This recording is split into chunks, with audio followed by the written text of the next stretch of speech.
Welcome back. हम बात कर रहे हैं पाकिस्तान और बांग्लादेश की टेस्ट सीरीज पर। बांग्लादेश टीम इस वक्त पाकिस्तान के दौरे पर है। 2 टेस्ट मैचेस हैं और दोनों टेस्ट मैचेस अब रावलपिंडी में होंगे। पहले एक टेस्ट मैच रावलपिंडी में था, दूसरा कराची में था, लेकिन कराची में इस वक्त तामीरी काम चल रहा है।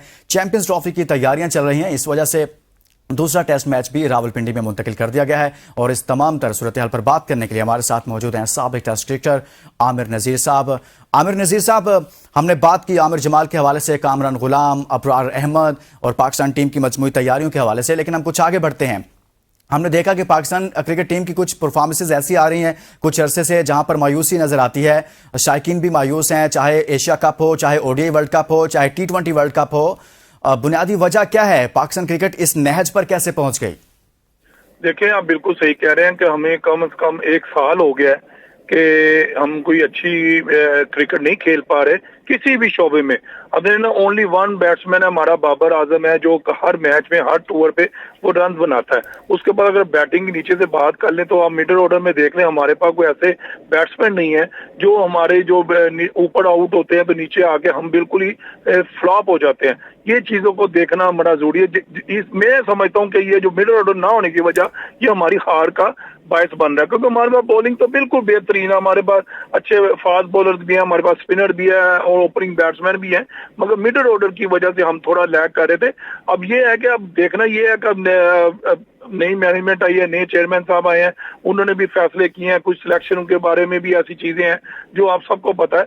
बहरहाल अब मैं तो एज ए क्रिकेटर दुआ ही कर सकता हूँ कि हमारी क्रिकेट जो मोराल जो उसका गिरा हुआ था, अब उसको हमारे प्लेयरों ने ही उठाना है, उन्होंने ही परफॉर्म करके देना है, फिर ही हम आगे जा सकते हैं। और अब ये देखें, हमारे लिए बड़ा एक चैंपियन ट्रॉफी से बड़ा अच्छा एक मौका है कि 9 टेस्ट मैचेस हैं, फिर वनडे हैं, फिर T20 है, इन्हीं प्लेयरों ने खेलने हैं।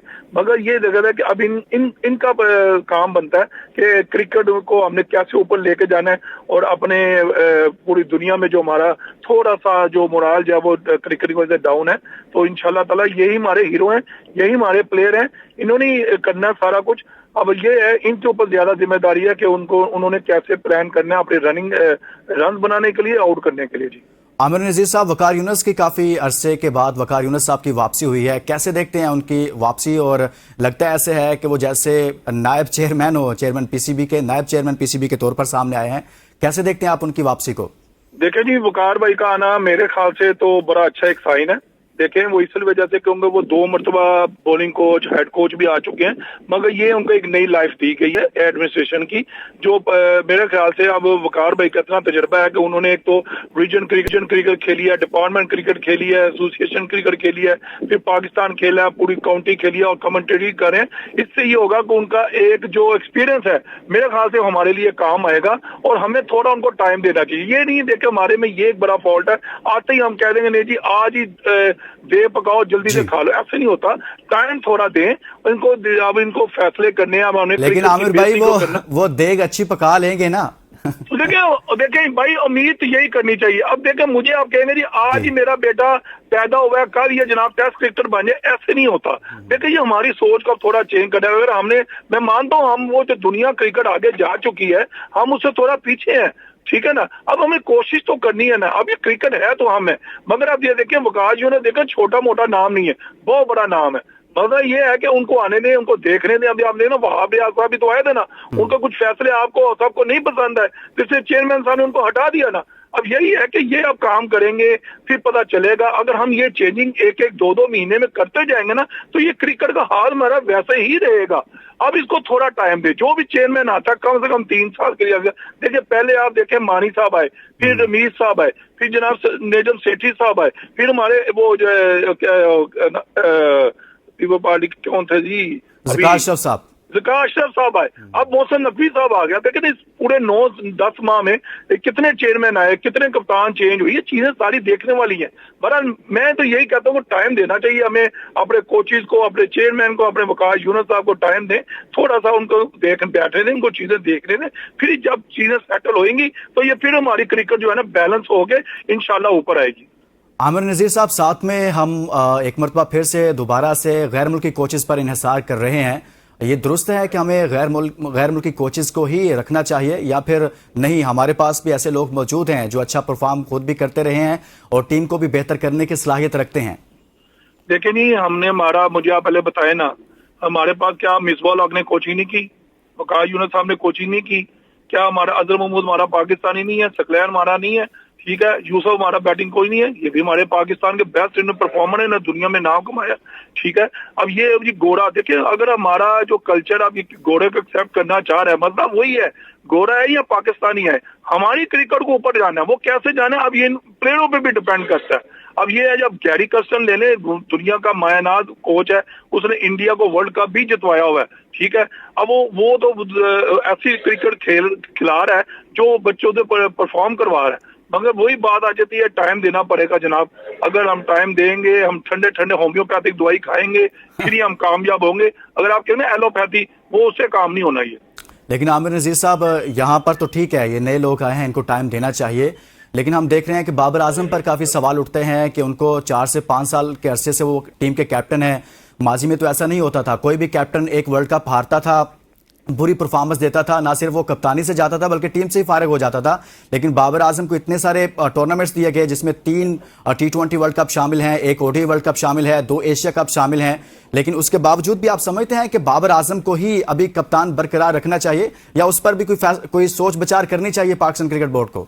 नहीं, आप मुझे बताएं, बाबर आजम के अलावा आपने कौन सा तैयार किया हुआ है? एक आपने तैयार शहनशाह अफरीदी जो PSL 3 मरतबा जीता, आपने उसको कप्तान बनाया और वो उसको हटा दिया। देखें, उसको बनाना भी गलत था, उसको हटाना भी गलत है। ये मेरा पहला एक क्रिकेटर एंगल से मैं बात कर रहा हूँ। अब देखें, हमारे पास देखें, अभी हमारे पास बड़ा अच्छा अपॉर्चुनिटी है। अगर ये चैंपियन कप हो रहा है, उसमें हमें 5 ऐसे ही यंगस्टरों को वाइस कैप्टन बनाना चाहिए, और हमें अच्छे अच्छे सीनियर क्रिकेटर है उनको कप्तान बनाना चाहिए, कि उससे बच्चा हमारा सीखे, और हमारा जो सीखने का अमल है ना, ये इसी चैंपियन कप से शुरू हो जाना चाहिए। हमारे पास है कौन? बाबर आजम देखें, उसके रन उठा लें, उसके ओपनिंग में जितने आप रन उठा लें वही है। अगर आपके पास कोई है, ऑप्शन है, तो भजन आप आगे लें। इसमें तो ये देखें, ये सारा डिपेंड करता है ना, परफॉर्मेंस भी तो लेनी है ना सर। अब ये परफॉर्मेंस भी ना हो तो मैं, अगर मुझे कह दें आमिर साहब आप कप्तान बन जाए, इस तरह तो नहीं होता। पर आज ये चीजें आप बिल्कुल एक एंगल से देखा जाए बिल्कुल सही फरमा रहे हैं कि हमें परफॉर्मेंस भी देनी है, हमारे पास कैप्टन भी नहीं है, पर वही कैप्टन बनाए जाते हैं, पैदा किए जाते हैं। ये चैंपियन कप मैं जो मैं समझता हूँ, इसमें 5 यंगस्टर और 5 अच्छे कप्तानों को मौका देना चाहिए, फिर ही हमारी ये जो कप्तानी का, वाइस कैप्टनसी का जो एक कल्चर है ना, वो डेवलप होगा, उससे हमें मिल जाएंगे कप्तान।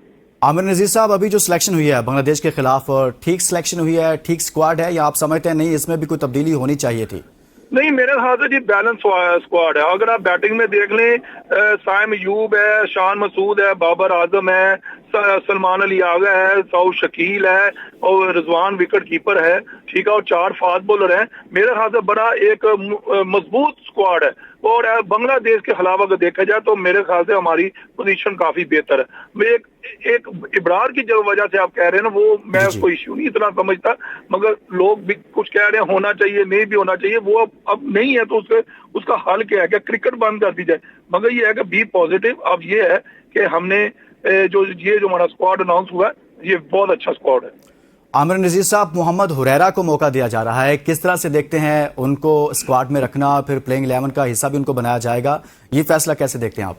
देखिए जी, हमारा हुरैरा जो है वो 3-4 साल से काफी अच्छा परफॉर्म कर रहा है। अपकमिंग बच्चा है, अंडर 19 में, अंडर 16 से मैं उसको देखता आ रहा हूँ, बहुत पोटेंशियल है उसके अंदर। वो बहुत ट्रू टेस्ट क्रिकेट वाला, वो बारी लेने वाला प्लेयर है, वो विकेट पे खड़ा रहना जानता है, वो बारी अच्छी तरह स्कोर भी करना जानता है।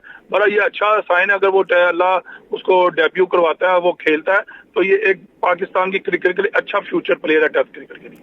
आमिर नजीर साहब, अभी आपने जिक्र भी किया कि हमें जो बड़ा मसला आ रहा था वो ये था कि हमारा मिडिल ऑर्डर फ्लॉप हो रहा था, कोई परफॉर्म नहीं कर पा रहा था। तो अभी जो लड़के सिलेक्ट किए गए हैं, कुछ यंगस्टर्स को भी मौका दिया जा रहा है, तो मुस्तकबिल में आप किसको देख रहे हैं कि वो बेहतर मिडिल ऑर्डर का बैट्समैन हो सकता है और जो मसला पाकिस्तान के साथ चल रहा है वो हल हो सकता है?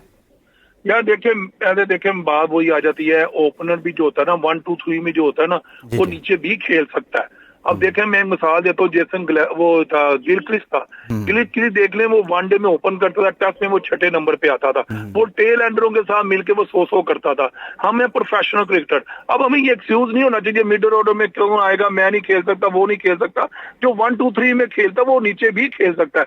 मगर अब ये देखें, साउथ शकील हो गया, ये अब्दुल्ला शफीक हो गया, ये ऐसे क्रिकेटर हैं, सलमान अली आगा हमारे नीचे ये खेलने वाले अच्छी बारी लेने वाले प्लेयर हैं। और उम्मीद तो हमें यही करनी चाहिए अब जी, अब जो भी हो रन बनाने हैं, इंग्लैंड सीरीज से पहले हमें आपको तैयारी बिल्कुल रखनी चाहिए। मुस्तकबिल को देखते हुए आमिर नजीर साहब, आप ठीक समझते हैं कि शान मसूद को कैप्टन बनाना ठीक है, उनको बरकरार रखना बतौर टेस्ट टीम के कप्तान, ये ठीक फैसला है या किसी और को कैप्टन होना चाहिए था, मुस्तकबिल को सामने रखते हुए? मैंने पहले भी आपसे बात की है, देखें पहले बाबर तीनों फॉर्मेट का कप्तान था, ठीक है जी, और उसके बाद उनको हटा दिया गया, उसे वर्ल्ड क्लोर कम किया गया। उन्होंने देखा शान मसूद में नो डाउट उसे अच्छा टैलेंटेड क्रिकेटर है, वो अच्छा खेलना जानता है, टेस्ट प्लेयर है वो, मगर जब उसे परफॉर्म नहीं हो रहा, अच्छे रन नहीं बना पा रहा, मगर ये नहीं इसमें पोटेंशियल है, मगर वही बात आ जाती है कौन, अब इसके टाइम के नीचे है कौन। अब इंशाल्लाह थोड़ा सा मैं वही भी बार बार कहूंगा कि आमिर साहब एक ही बात पे लगे हैं, प्लीज टेक योर टाइम, इसके बाद देखना चाहिए कि उसके बाद इंशाल्लाह ताला यही प्लेयर जो होंगे और यही जो हमारे नीचे आने वाली स्लॉट है, इसमें कई आपको कैप्टन और वाइस कैप्टन नजर आएंगे। अब थोड़ा तो वही बात है कि थोड़ा सा रिलैक्स करना चाहिए, थोड़ा टाइम देना चाहिए। बहुत बहुत शुक्रिया। साबिक टेस्ट क्रिकेटर आमिर नजीर हमारे साथ मौजूद थे। हमने बात की है पाकिस्तान के दौरे पर है बांग्लादेश टीम, जहां पर 2 टेस्ट मैचेस खेलने हैं, और इस हवाले से बड़ी खबर यह थी कि आमिर जमाल इंजरी के बायस से स्क्वाड से बाहर हो गए। इसी तरह से कामरान गुलाम और अब्रार अहमद को टेस्ट स्क्वाड से फिलहाल रिलीज कर दिया गया है। इसके साथ ही इजाजत दीजिए और अपना बहुत सारा ख्याल रखिए। अल्लाह हाफिज।